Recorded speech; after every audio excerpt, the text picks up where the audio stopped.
Hi friends, Miss Danielle here.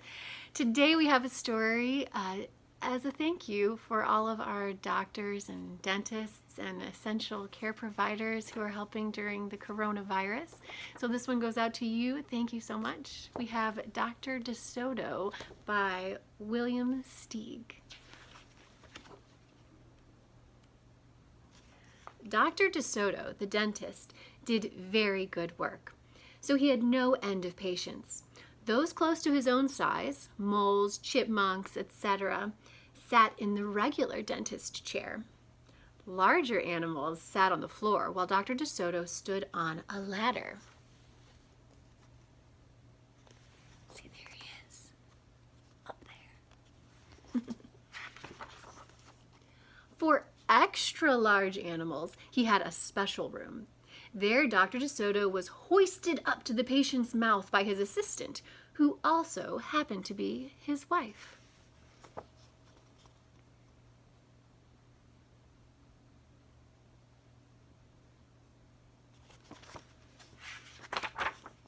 Dr. DeSoto was especially popular with the big animals.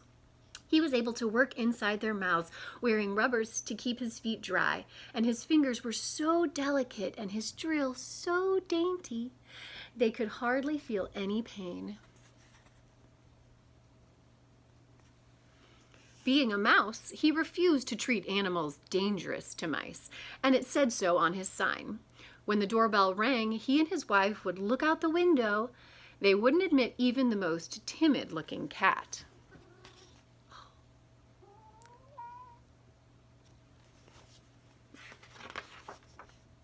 One day when they looked out, they saw a well-dressed fox with a flannel bandage around his jaw.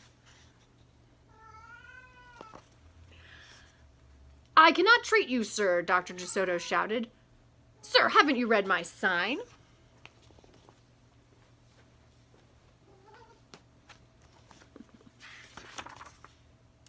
"Please," wailed the fox, "have mercy. I'm suffering." And he wept so bitterly it was painful to see.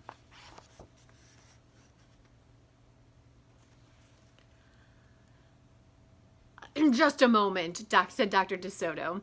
"That poor fox," he whispered to his wife. "What shall we do?"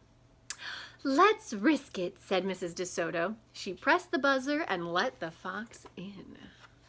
What's gonna happen?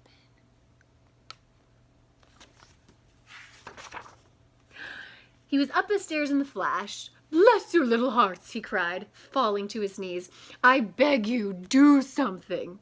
My tooth is killing me." "Sit on the floor," said Dr. DeSoto, "and remove the bandage, please." Notice he's washing his hands. Dr. DeSoto climbed up the ladder and bravely entered the fox's mouth. "Oh, oh," he gasped. The fox had a rotten bicuspid and unusually bad breath. Ooh. "This tooth will have to come out," Dr. DeSoto announced, "but we can make you a new one."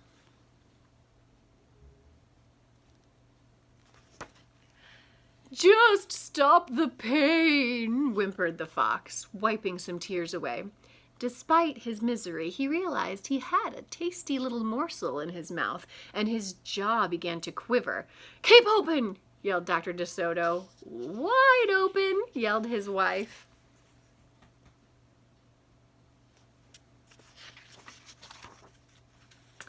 "I'm giving you gas now," said Dr. DeSoto. "You won't feel a thing when I yank that tooth." Soon the fox was in dreamland.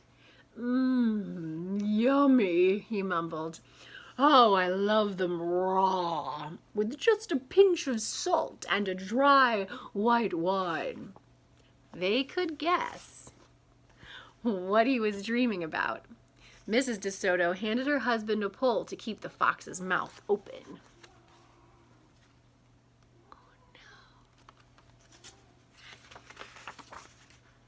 Dr. DeSoto fastened his extractor to the bad tooth. Then he and his wife began turning the winch. Finally, with a sucking sound, the tooth popped out and hung swaying in the air.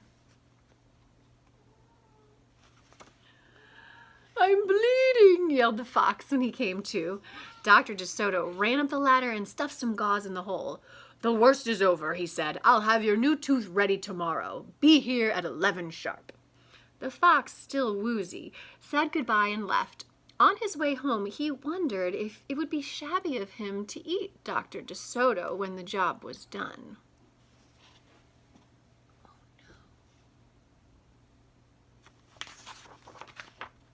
After office hours, Mrs. DeSoto molded a tooth of pure gold and polished it. "Raw with salt, indeed," muttered Dr. DeSoto. "How foolish to trust a fox." "He didn't know what he was saying," said Mrs. DeSoto. "Why should he harm us? We're helping him." "Because he's a fox," said Dr. DeSoto. "They're wicked, wicked creatures."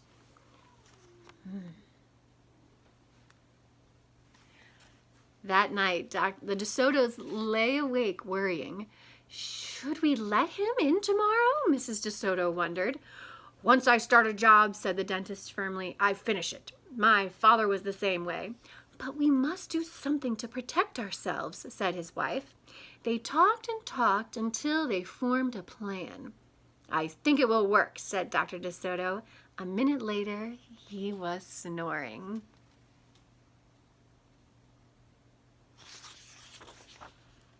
The next morning, promptly at 11, a very cheerful fox turned up. He was feeling not a particle of pain. When Dr. DeSoto got into his mouth, he snapped it shut for just a minute, then opened it wide and laughed. "Just a joke," he chortled. "Be serious," said the dentist sharply. "We have work to do." His wife was lugging the heavy tooth up the ladder.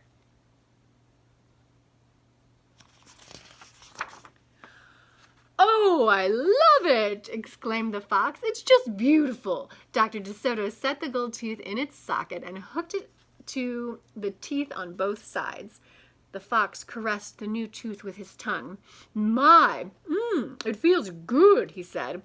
I really shouldn't eat them on the other. Oh, no. Sorry. Oh, man. The fox caressed the new tooth with his tongue. "My, it feels good," he thought. "I really shouldn't eat them. On the other hand, how can I resist?" "We're not finished," said Dr. DeSoto, holding up a large jug. "I have here a remarkable preparation developed only recently by my wife and me. With just one application, you can be rid of toothaches forever. How would you like to be the first one to receive this unique treatment?"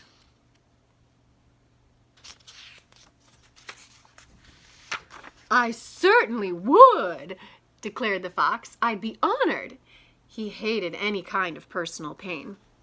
"You will never have to see us again," said Dr. DeSoto. "No one will see you again," said the fox to himself. He had definitely made up his mind to eat them, with the help of his brand new tooth.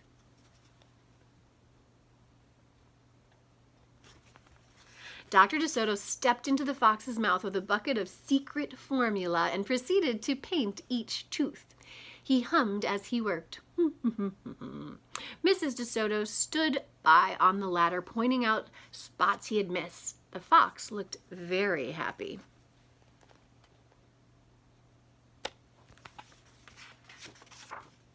When the dentist was done, he stepped out.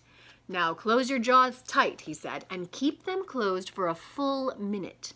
The fox did as he was told. Then he tried to open his mouth, but his teeth were stuck together. Excuse me, I should have mentioned," said Dr. DeSoto. "You won't be able to open your mouth for a day or two. The secret formula must first permeate the dentine. But don't worry, no pain ever again."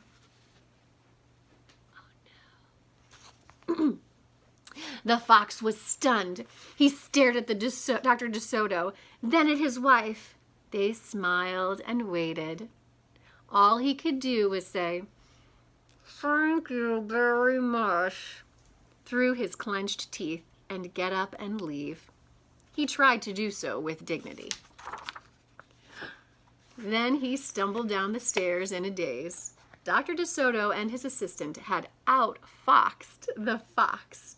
They kissed each other and took the rest of the day off. The end.